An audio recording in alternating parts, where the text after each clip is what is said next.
This is the remotest part of our permission that's practically inaccessible by car. So we've drafted in some serious help from Engwe with an electric off-road bike that suddenly made all of these remote fields a short pedal away. Only being remote doesn't mean there isn't any history down here.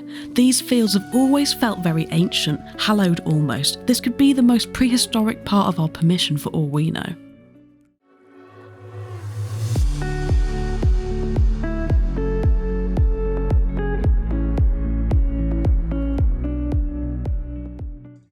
It's Lucy and Ellie from Roman Found. And we're off on quite the adventure today, thanks to Engwe. They've gifted us this electric off-road bike. And we're going to use it to get to the most remote field on our whole permission. So let's see what we're going to find. Firstly, can you believe that electric bikes have been around for over 120 years?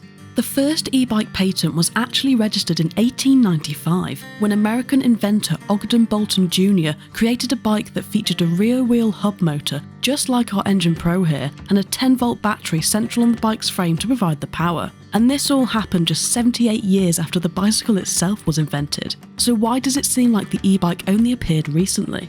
Well, since those very first patents for electric-powered bicycles were registered, e-bikes were put on hold for almost a century until a new interest emerged for them in the 1990s. Growing environmental concerns were having an effect on society, and climate change was taken to the political stage. An e-bike offered a greener mode of transport, promoting the more environmentally conscious lifestyle that was starting to come into fashion. Today, the sales of e-bikes have been far outstripping the sales of electric cars, with many people using e-bikes as an alternative way of commuting. In fact, by 2025, it's estimated that there would have been 60 million sales of e-bikes worldwide. So is this the new way forward? Well, let's find out and put our Engine Pro to the test. Before we get started, we just need to mention that we are filming on private land, as this particular model of e-bike that Engwe have kindly gifted us is a bit of a beast, and as a result of its 750 watt rear motor, illegal on UK roads. But that's not going to stop it making quite the impression off-road.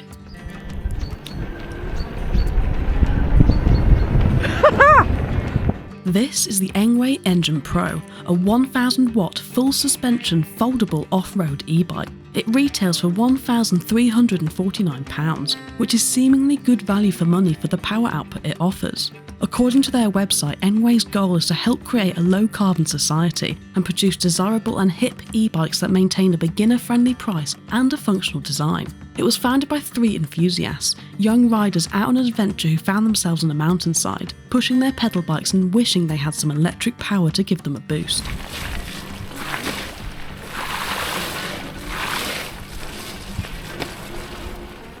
We only have a few words to describe the Engine Pro. A whole lot of fun. Its fat 20-inch by 4-inch tyres are more than capable of handling our potholed lane, and even plough the furrows. The front and rear suspension make for a bouncy yet comfortable ride. Not only that, but compared to most normal bikes, it has alloy wheels, which require a lot less maintenance. It has a rear rack, which is going to provide the perfect space to load up all of our detecting gear, and once folded down, it even fits into the back of my Polo. However, because of its large battery, which does claim to hold an impressive 75 miles of pedal-assisted range, the Engine Pro is far from light. In fact, it weighs 38 kilograms, and it's certainly not the most manoeuvrable of objects once folded down. It also arrived with some construction required, and whilst attaching the handlebars, wheels and mudguards doesn't quite sound like engineering, the instructions proved to be rather limited.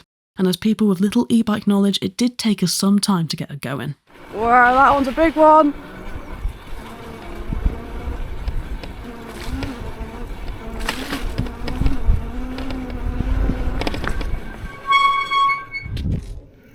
There are 5 speed modes to pedal assist, and level 5 can take you over 25 miles per hour, which feels fast. All in all, it gets a solid thumbs up from us. These remote fields are suddenly within our grasp, and instead of dreading the long walk back to the car, we find ourselves looking forward to an excuse to get back on the Engine Pro. Who's here for the detecting anyway? We both really enjoyed riding the bike down here. Oh, it was so much fun. It's made a huge difference. And I mean, looking around, you can see why we need the bike to get down here, because we're in the middle of nowhere. We can't get a car anywhere near here, so we rarely come down here, which means I'm super excited to see what's going to come up. Yeah.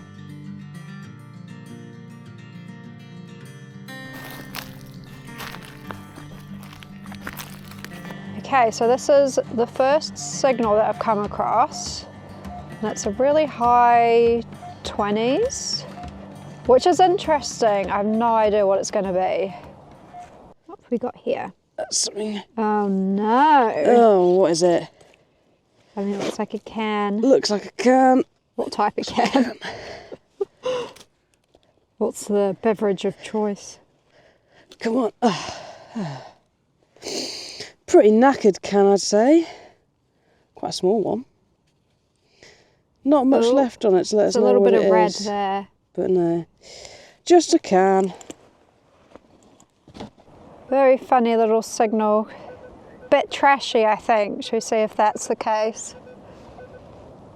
Okay, so we've got something in what we like to call in the trade a coin ball. But the question is it going to be a coin or just a shotgun shell?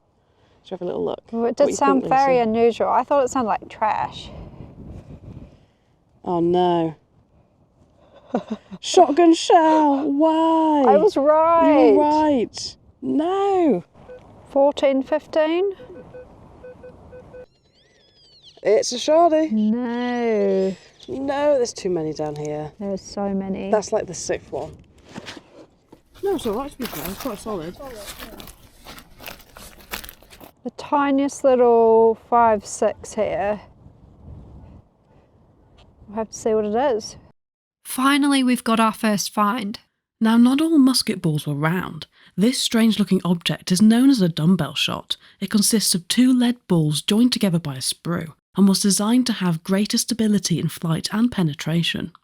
Its tiny size suggests it was used in the shooting of large game, dating from around 1600 to 1850 AD. So it's on 20s here, a bit of a funny signal, so we'll see what it is. So looks like we might have something here. I think we've got a big chunky coin, I think. Ooh. Need to have a proper look at it. But it's a... Look, that's a big coin, that. Oh yeah. Do you think it is? What kind of coin do you think it is? Should we get some spritz on it? Yeah, definitely.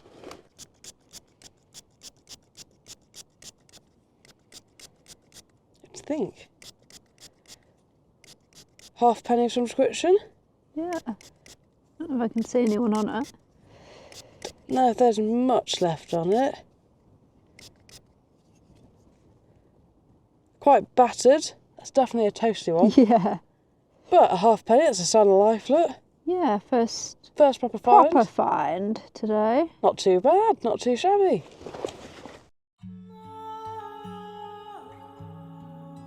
It's hard to explain the feeling that we experience down here in these fields. We couldn't be furthest from the village and civilization, which is maybe why we feel the most connected to something ancient and prehistoric. Prehistory is the period of human history where our knowledge has barely scratched the surface. There are no written records to point us in the right direction, and it's only through the artefacts and clues left in our current landscapes that glimpses are revealed into these past lives. Pieces of a puzzle that nobody really knows how to fit together. Quite consistent. So it's probably been about 3 hours of digging shotgun shells at this point. It's really pushed ourselves to our limits, but I think we've got something. I actually think in here, Yeah. I think we might have a little strap end. Really? I think we might have a medieval strap end. No way. If you look here, look. Ooh.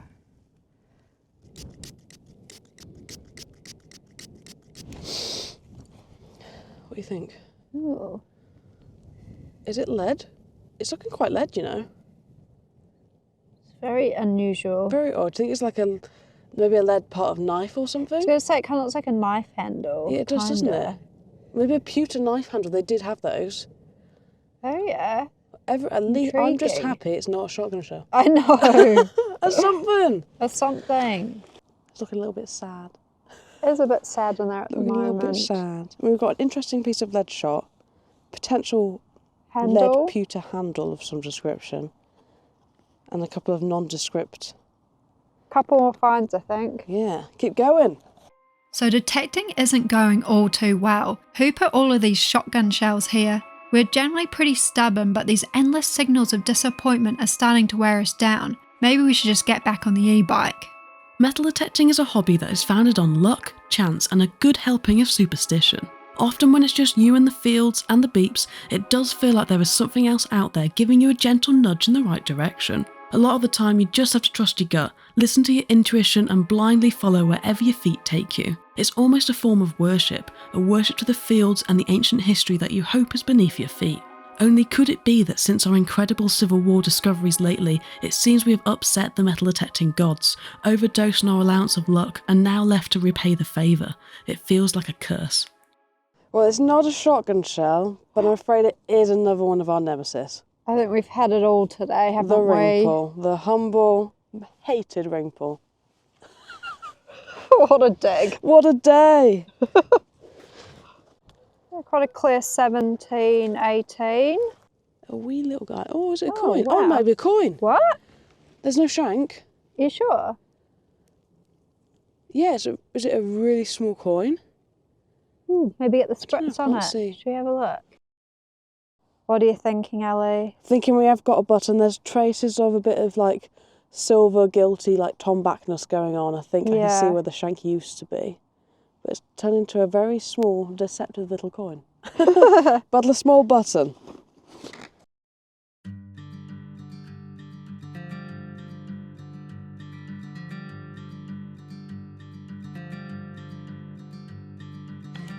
Right, there's something here. Okay. I think things might be on the up, you know. Because What have we got? it's a shotgun shell. I think it's Is another little it- button. Oh, another button. I think so. Look, that's Oh definitely yeah, I a can see shank. a shank. Just a nice little guy. Nice bit of gilt on the back Oh there. yeah. Look. Still got the shank. Still got the shank. Lovely little button. Looks like we've got another button. Button hoard. This one's still got a lot of its shininess still left on there. Yeah. See it glimmering back there. Nice tomback button. Oh yeah, Yeah. a little shimmer A to little it. shimmer.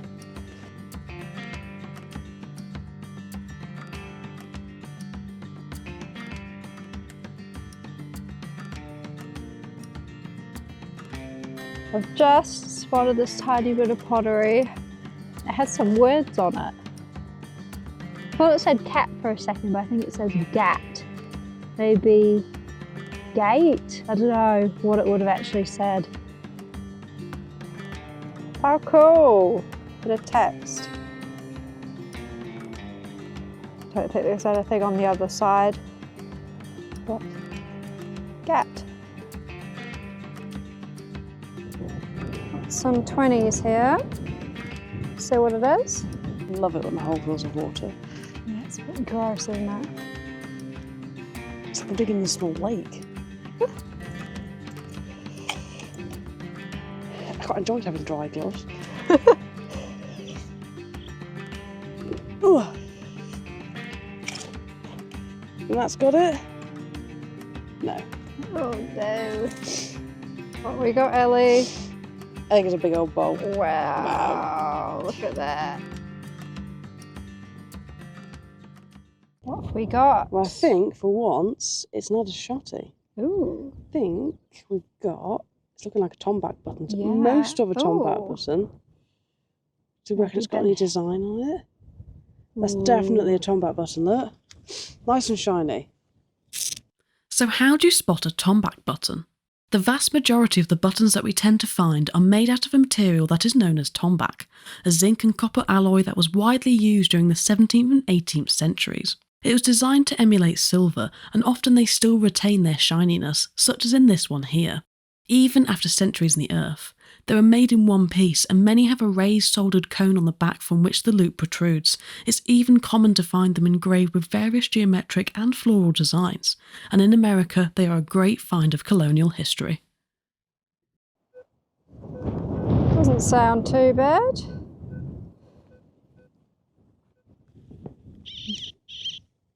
What are you thinking? What have we got here? What have we got? Something down there, I think.